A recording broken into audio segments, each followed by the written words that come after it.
Jawahirul Kalimiyah adalah kitab tauhid atau kitab akidah yang menjadi salah satu kitab yang wajib dipelajari di pondok pesantren. Kitabnya kecil, tapi insya Allah manfaatnya sangat besar. Bismillahirrahmanirrahim. Qala al-musannif fi hadzal kitab wa nafa'ana bihi wa bi'ulumihi wa bi asrabihi fi darain amin ya rabbal alamin. Wa tashtamilu ala arba'atin masaila. Dan di dalam awal pembahasan ini memuat ala arba'atin masaila atas 4 masalah atau 4 pembahasan, 4 perkara yang diangkat. Ma makna al-aqidatul islamiyah, apa yang dimaksud dengan akidah al-islamiyah? Apa itu akidah al-islamiyah? Akidah Islamiyah itu apa sebenarnya? Al-aqidatul islamiyatu, adapun akidah al-islamiyatu yang bersifat Islam atau akidah Islam, hiyal umum, yaitu beberapa perkara allati ya'taqiduha, yang meyakini terhadap alati, terhadap sesuatu tersebut ahlul Islam, pemeluk agama Islam, ay yuzimuna, yang mantap bisihatiha, dengan kebenarannya. Jadi akidah Islam Pak adalah perkara-perkara yang diyakini oleh seorang yang memeluk agama Islam. Maksudnya mereka itu mantap, yakin atas kebenaran yang ada pada Islam itu. Jadi kalau kita yakin, kalau kita tidak yakin, maksud saya, kalau kita tidak yakin dengan apa yang ada di dalam Islam, ngapain kita beragama Islam? Maka beragama Islam itu harus yakin. Yakin apapun yang disampaikan oleh Allah dan Rasul kita itu wajib kita yakini kebenarannya. Apapun itu, baik perkara yang nyata maupun perkara yang gaib, itu wajib diyakini. Ada pertanyaan alam kubur, ada surga, ada neraka, itu wajib kita yakini di dalam akidah kita, karena itulah yang hak yang akan terjadi dan ada. Tidak hanya perkara yang nyata, tetapi perkara yang gaib yang disampaikan oleh Allah, yang disampaikan oleh Rasulullah, maka wajib kita yakini kebenarannya. Karena itu bukan sekedar mitos ataupun omong kosong, tapi karena benar adanya. Ma makna Islam, kita beragama Islam. Apa yang dimaksud dengan Islam itu sendiri? Apa sih itu Islam? Kita agamanya Islam, kita harus tahu apa makna Islam.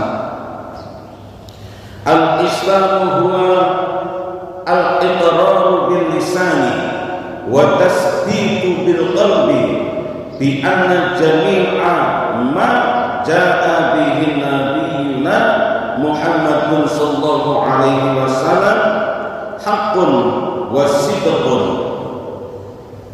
Adapun Islam huwa iqrar, yaitu pengakuan, iqrar bil lisani, dengan lisan,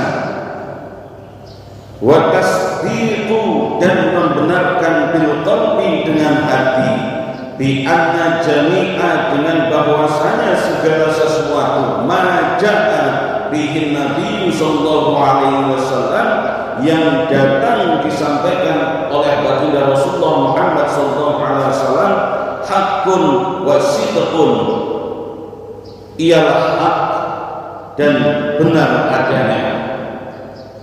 Islam itu iqrar bil lisan, harus wajib Pak diakui dengan lisan. Kita mengakui dengan lisan itu wajib. Tidak sah cuma hanya di dalam hati saja. Kita beragama Islam itu ya harus diikrarkan, masuk agama Islam harus diikrarkan dengan lisan. Tidak cukup dengan hati. Makanya orang masuk Islam itu ya harus dilafazkan, diikrarkan dengan syahadatain. Tidak hanya sebatas dengan hati. Walaupun berat, disuruh tahajud ya berat, duha ya berat, sholat jamaah ya berat. Kenapa kok berat?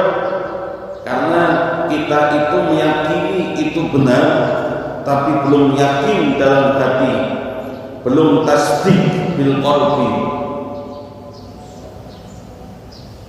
Kita itu masih berat melaksanakan sholat subuh berjamaah, tapi kita lakukan itu sholat subuhnya. Kita berat sedekah, tapi kita lakukan itu sedekah. Kita berat untuk tahajud, tapi kita lakukan itu tahajud. Kita sebenarnya membenarkan itu semua, tapi hati kita belum tasdik, belum tasdiq bil qalbi, belum benar-benar membenarkan di dalam hati kita. Makanya tahajud kita terasa berat, subuh berjamaah terasa berat, ibadah-ibadah yang lain pun masih terasa sangat berat. Ma'akanul aqidatul islamiyati ay asasuha. Ada berapa rukun-rukun atau dasar-dasar akidah Islamiyah itu? Akidah itu ibaratnya adalah fondasi, Pak. Kalau kita mau bangun rumah, kalau kita ingin bangun bangunan gedung, maka wajib dengan fondasi. Kalau tidak pakai fondasi mesti roboh, tidak kokoh. Begitu juga dengan agama kita, ada fondasinya, namanya akidah, namanya tauhid. Kalau tauhidnya kokoh, akidahnya kokoh, nggak akan goyah. Tapi kalau tidak kokoh, mesti roboh, pasti goyah. Dengan apa yang datang baru-baru, yang macam-macam, mesti mudah goyah. Tapi kalau akidah kita kokoh, sebanyak apapun ajaran yang datang, tidak akan goyah. Tidak ahlu sunnah wal jamaah. Arkanul aqidatul islamiyati sittatu asya'a. Adapun rukun-rukun akidah Islamiyah ada 6 perkara, terdapat 6. Wahia, yaitu al-imanu billahi ta'ala, beriman kepada Allah dalam kondisi bagaimanapun dan dimanapun. Maka kita wajib beriman kepada Allah Subhanahu wa ta'ala. Wal imanu bimalaikatihi, beriman kepada malaikatnya, beriman kepada malaikat-malaikat Allah. Harus itu iman kita kepada malaikat, tidak boleh tidak. Dan kita harus mengimani seluruh malaikat, tidak boleh cuma satu. Aku ini percaya sama Mikail, percaya sama malaikat Mikail, tapi aku tidak percaya dengan malaikat Jibril. Loh, kok tidak percaya sama malaikat Jibril? Iya, kenapa yang menerima wahyu bukan aku? Aku milah siang, aku milah pinter, aku milah kaya, pokoknya aku siang. Kenapa bukan aku yang menerima wahyu? Makanya aku tidak percaya sama malaikat Jibril. Kenapa harus Muhammad yang terima wahyu? Nah, pemikiran seperti inilah yang ada di dalam Abu Jahal, Abu Lahab.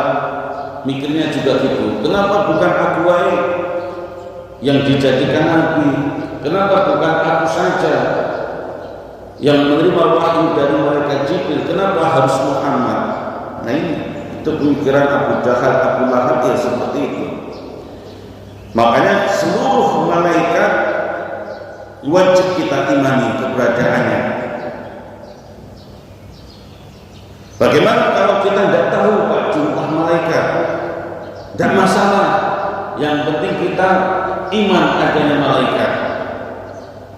Kalau kita tidak hafal dengan malaikat yang 10 yang wajib kita tahu, yang wajib kita imani, tidak masalah. Aku tahunya cuma Israil yang nyambut nyawa, yang lain tidak tahu. Tidak masalah.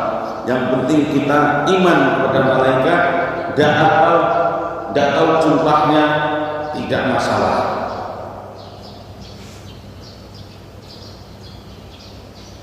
Wal imanu bi kutubihi, beriman kepada kitab-kitabnya Allah, kitab-kitabnya atau kitab yang diturunkan oleh Allah atau disebut kitab samawi. Ada berapa kitab yang diturunkan oleh Allah? Ada 4: Zabur, Taurat, Injil, Al-Quran. Zabur itu ke siapa Pak? Ke Nabi Daud. Ya Pak, kalau tidak salah. Kalau salah ya tinggal dibenerin aja. Zabur ke Nabi Daud, Taurat ke Nabi Musa, Injil ke Nabi Isa, Al-Quran pada Sayyidina Muhammad sallallahu alaihi wasallam. Nah, itulah Zabur yang kita imani, Taurat yang kita imani, Injil yang kita imani, Al-Quran terlebih kita imani. Itulah beriman kepada kitab-kitabnya Allah. Karena semua kitab tersebut merupakan kitab samawi, merupakan kitab-kitab yang langsung Allah turunkan, bukan buatan manusia, kecuali kalau sudah ada campur tangan manusia. Oleh sebab itu salah satu kitab itu masih layak disebut dengan kitab suci kalau belum ada campur tangan manusia. Kalau sudah ada campur tangan manusia, maka kitab itu sudah tidak layak disebut kitab suci. Wal imanu bi rusulihi, beriman kepada rasul-rasulnya. Rasul yang wajib kita ketahui ada 25. Wajib kita ketahui Pak, ada 25. Ada berapa rasul ini Pak sebenarnya? Rasul itu ada banyak. Ada 313 rasul itu. Tapi yang wajib kita ketahui 25. Alhamdulillah cuma 25. Dari Nabi Adam sampai Nabi Muhammad 25. Coba bayangkan kalau kita wajib tahu dan mengetahui 313 rasul. Repot Pak. Nabi lebih banyak lagi. Nabi itu di kitab-kitab disebutkan 124.000 nabi. Kalau rasul ada 313. Kalau nabi itu 124.000. Banyak Pak. Nah, coba kalau kita ini wajib, kamu ini hafal semua nabi dan rasul. Repot seharian bapak-bapak tak makan cuma nak ngapalin 124.000 nabi. Makanya setiap zaman itu pasti ada nabinya. Setiap zaman itu pasti ada nabinya, pasti ada risalahnya. Cuma ada yang kosong. di antara Nabi Isa dan Nabi Muhammad kurang lebih kurun waktu 500 tahun itu kosong, tidak ada nabi, tidak ada rasul, namanya fatrah. Makanya masa itu masa di mana kekosongannya risalah, kekosongannya nabi antara Nabi Isa dan Nabi Muhammad disebut dengan fatrah. Kurang lebih ya 500 tahun itu direwat-rewat. Itu nggak ada yang menyampaikan risalah kebenaran. Zamannya namanya fatrah. Nggak ada nabi, nggak ada risalah. Antara Nabi Isa dan Nabi Muhammad SAW.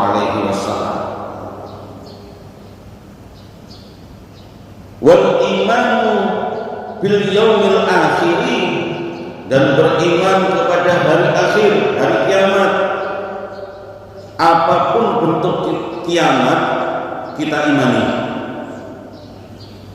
tak kiamat sukro ataupun kiamat kubro kita imani. Kiamat hari Jumat kita imani, di keterangan kiamat itu akan datang di hari Jumat. Tapi nggak ada yang tahu Jumat kapan, tahun berapa.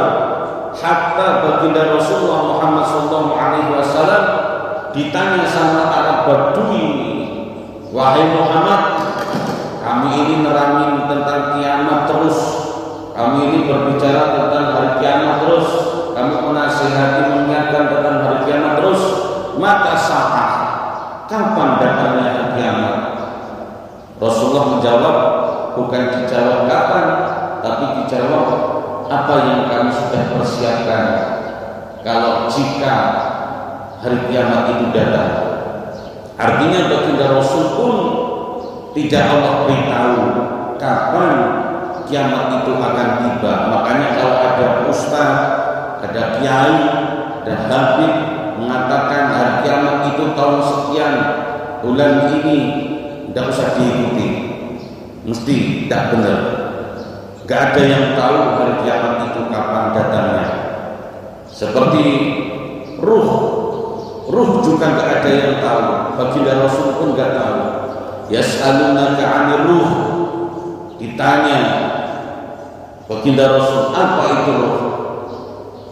Dijawab itu, qul ruh min amri rabbi, katakan wahai Muhammad, ruh itu urusan Tuhan, urusan Allah. Maka nggak ada yang tahu sampai saat ini ruh itu apa. Wal imanu bil qadari, beriman kepada qadar, beriman kepada takdir Allah, itu juga wajib kita imani. Dalam kitab Badul Amali, Pak, dalam kitab Badul Amali itu karangan Hadul Syekh Kiai Haji Maimun Zubair Sarang Rembang. Takdir itu ada dua. Takdir itu ada dua. Ada takdir mu'allaq. Apa itu takdir mu'allaq? Takdir mu'allaq itu takdir bocoran. Takdir yang diketahui oleh malaikat. Malaikat tahu itu takdir mu'allaq. Takdir yang ada tanda-tandanya dan bisa terbaca itu takdir mu'allaq. Contoh, takdir mu'allaq itu bisa diusahakan. Kalau kita pengen pinter, ya belajar. Kalau kita pengen bisa ngaji, bisa baca Al-Quran, ya ngaji. Kalau kita pengen tahu syariat Islam, ya ngaji. Itu takdir mu'allaq.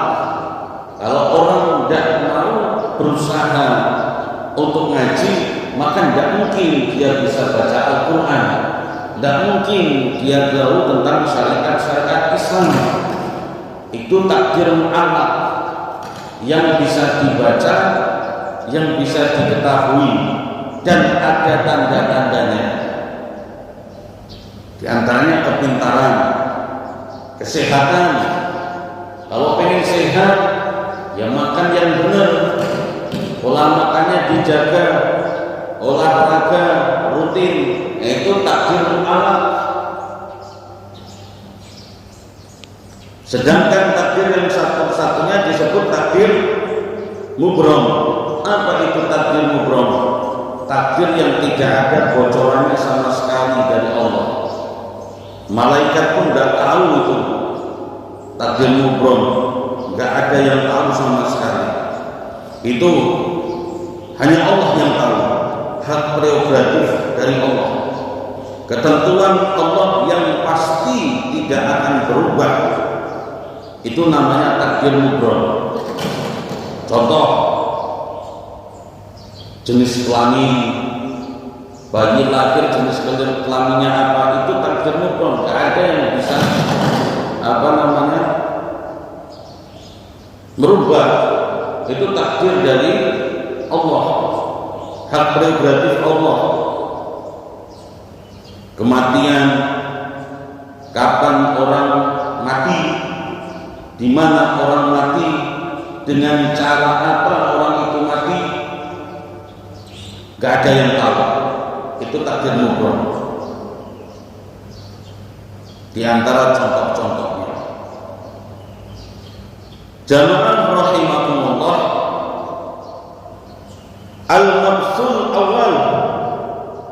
Adapun kita setelah diberi pengertian sedikit di awal tadi, ada pembahasan awal di dalam kitab ini, fil imani billahi subhanahu wa ta'ala, di dalam mengimani Allah subhanahu wa ta'ala. Kaifal imanu billahi ijmalan, bagaimana cara beriman kepada Allah secara umum, secara global. Bagaimana kita beriman kepada Allah secara umum? Huwa anna taqida annallahu muttasifun bi jami'i sifatil kamali wa munazzatun an jami'i sifatil nuqsani. Bahwasanya anak taqidahu, hendaknya kita meyakini, yakin seyakin-yakinnya, Allah, bahwasanya Allah muttasifun, yaitu bersifat bijami sifatil kamali, dengan seluruh sifat-sifat kesempurnaan. Allah itu sempurna dengan sifat yang sangat sempurna. Tidak ada kurang suatu apapun, laisa kamitslihi syai'un, tidak ada satupun yang bisa disamakan dengan Allah. Sifat-sifat yang ada pada makhluk tidak boleh melekat pada sang Khaliq, sang pencipta, yaitu Allah subhanahu wa ta'ala. Wa munazzatun an jami'i sifatil nuqsan, dan dibersihkan dari seluruh sifat nuqsan, sifat-sifat kekurangan. Jadi mengimani Allah secara global, kita harus meyakini bahwasanya Allah itu mempunyai sifat-sifat yang sempurna dan maha suci dari segala sifat-sifat kekurangan. Wa kaifal imanu billahi tafsilan, dan bagaimana beriman kepada Allah secara khusus. Kalau tadi beriman kepada Allah secara global, secara umum, bagaimana kalau beriman kepada Allah secara khusus? Huwa anna taqida anallaha mausufan bil wujudi wal qidami wal baqai wal mukhalafati lil hawadisi wal qiyami bi nafsihi wal wahdaniyati wal hayati wal ilmi wal qudrati wal iradati was sam'i wal basari wal kalami wa annahu hayyun alimun qadirun muridun sami'un basirun mutakallimun. Mengimani Allah secara umum, yaitu kita harus meyakini bahwasanya Allah itu mempunyai sifat-sifat mausufan, sifat-sifat bil wujudi, yaitu sifat wujud, wal qidami, dan sifat qidam, terdahulu. Gak ada yang mendahului Allah, gak ada satupun yang mendahului Allah. Wal baqa, kekal, wal mukhalafatil hawadisi, berbeda dengan sesuatu yang baru, wal qiyam bi nafsihi, dan berdiri sendiri Allah itu, wal wahdaniyah, dan sifatnya tunggal, wal hayati, dan bersifat hidup, kekal hidupnya, wal ilmi, maha mengetahui, wal qudrati, punya sifat kuasa, wal iradati, dan sifat berkehendak, was sam'i, dan sifat mendengar, wal basari, maha melihat, wal kalami, Allah lah yang berfirman, wa annahu, dan sesungguhnya Allah itu hayyun, maha hidup, alimun, maha mengetahui, qadirun, maha kuasa, muridun, maha berkehendak, sami'un, maha mendengar, bisirun, maha melihat, mutakallimun, maha berfirman. Itulah cara kita meyakini, beriman kepada Allah Subhanahu wa ta'ala dengan khusus, yaitu kita meyakini bahwasanya Allah itu mempunyai sifat wajib bagi Allah yang jumlahnya 20, yang sering itu disenandungkan melalui sholawat-sholawat. Wujud kita baqa mukhalafatu lil hawadisi qiyamuhu bi nafsihi wahdaniyat qudrat irada.